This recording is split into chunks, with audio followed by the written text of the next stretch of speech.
माझ्या मायबाऊलींनो आणि बहिणींनो नमस्कार. गेल्या काही आठवड्यात तुम्ही मला जे भरभरून प्रेम आणि माया दिली त्याबद्दल मी अंतःकरणापासून ऋणी आहे. दरवर्षी राखी पौर्णिमेला प्रत्येक बहीण आपल्या भावाला राखी बांधते, पण तुम्ही तुमच्या या दादाला हजारो राख्या बांधून मला जगातील सर्वात भाग्यशाली भाऊ, भाग्यशाली दादा बनवलं आहे. यावर्षीची राखी पौर्णिमा मी कधीही विसरू शकणार नाही. तुम्ही दिलेल्या प्रेमानं आणि माझ्यावर दाखवलेल्या विश्वासानं माझी जबाबदारी आता लाख पटीनं वाढली आहे. तुम्ही दाखवलेला विश्वास सार्थ ठरवण्यासाठी, तुम्हाला लाभ आणि त्यातून बळ देण्यासाठी तुमचा दादा तसोभर देखील कमी पडणार नाही, हा माझा वादा आहे आणि तो मी शेवटपर्यंत निभावणार. 3 महिन्यापूर्वी जेव्हा मी महायुतीच्या सरकारच्या वतीनं राज्याचा अर्थसंकल्प सादर केला तेव्हा मी शेतकरी, कष्टकरी, युवक युवती आणि विशेषतः माझ्या लाडक्या बहिणींच्यासाठी काही महत्त्वाच्या योजना जाहीर केल्या. तुमचा हा दादा नुसत्या योजनांचा घोषणा करून थांबला नाही, तर त्या योजनांची अंमलबजावणीसुद्धा केली. या सर्व योजनांच्यामध्ये सगळ्यात महत्त्वाची योजना म्हणजे लाडकी बहीण योजना. माझ्या लाडक्या बहिणींना, मायमाऊलींना स्वतःच्या पायावर भक्कमपणे उभं करण्यासाठी आणि त्यांना स्वावलंबी बनवण्यासाठी मी अर्थमंत्री म्हणून उचललेलं हे सगळ्यात मोठं पाऊल होतं. दुर्दैवाने आमचे विरोधक लाडकी बहीण योजनेसंबंधी माझ्या मायमाऊलींच्या मनात भ्रम पसरवत आहेत. जेव्हा मी लाडकी बहीण योजना जाहीर केली तेव्हा विरोधक म्हणत होते की या योजनेची अंमलबजावणी शक्य नाही. जेव्हा आम्ही या योजनेची अंमलबजावणी सुरू केली आणि माझ्या मायमाऊलींनी आनंदाने योजनेचे फॉर्म भरायला सुरुवात केली तेव्हा विरोधक म्हणू लागले की फॉर्म तर भरून घेतील पण खात्यात पैसेच येणार नाही. आणि जेव्हा माझ्या बहिणींच्या खात्यात आता 5 महिन्यांचे मिळून 7,500 रुपये जमा होऊ लागले तेव्हा भेदरलेले आणि घाबरलेले विरोधक म्हणू लागले की आता पैसे येत असले तरी निवडणुकीनंतर येणारच नाहीत. आमचे विरोधक प्रत्येक वेळी खोटा बिनबुडाचा प्रचार करतात आणि तुमचा दादा तुम्हाला दिलेल्या शब्दाप्रमाणे तुमच्या खात्यात पैसे जमा करत राहिला आणि यापुढंही तुमच्या खात्यात दर महिन्याला न चुकता पैसे येत राहतील. आम्ही जसं राखी पौर्णिमेला बहिणींना ओवाळणी दिली तशीच ओवाळणी भाऊबीजेच्या निमित्तानं सुद्धा देत आहोत. येत्या विधानसभा निवडणुकीनंतर आमचं महायुतीचं सरकार लाडकी बहीण योजनेअंतर्गत मिळणारी रक्कम वाढवण्याचा निश्चित प्रयत्न करेल.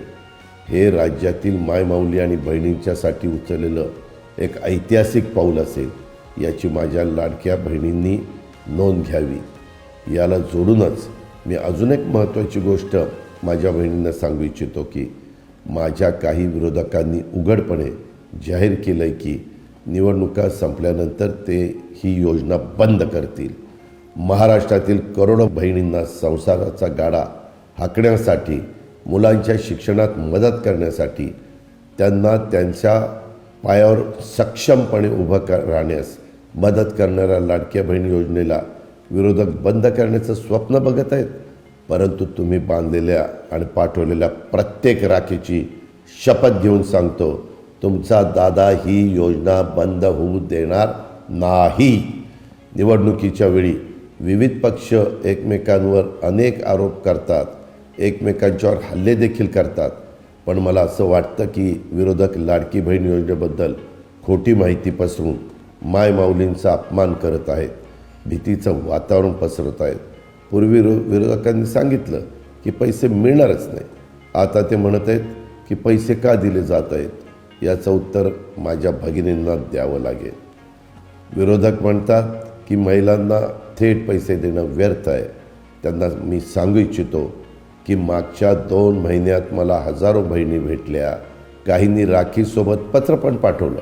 त्या प्रत्येक संवादात, त्यांनी लिहिलेल्या प्रत्येक पत्रात माझी भगिनी त्यांना मिळत असलेल्या रकमेतून त्या काय करणार आहेत हे मोठ्या आनंदाने सांगत होत्या, लिहित होत्या.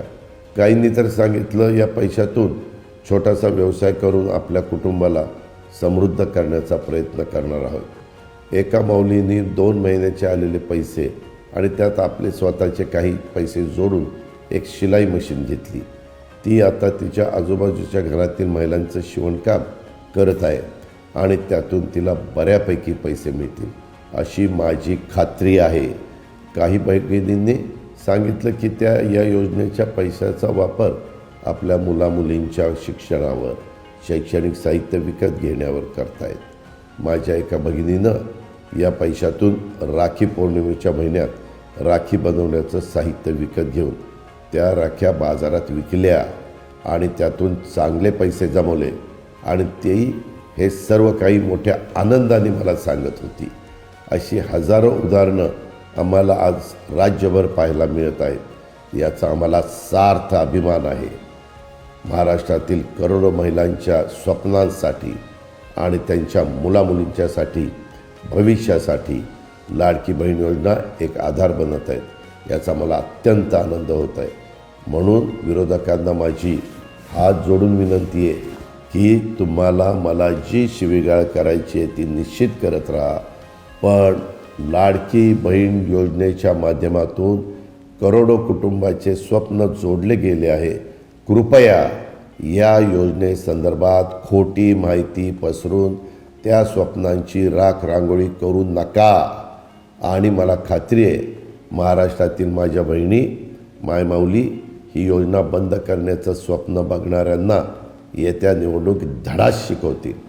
तुमच्या प्रेमासाठी आणि आशीर्वादासाठी पुन्हा एकदा धन्यवाद. नमस्कार.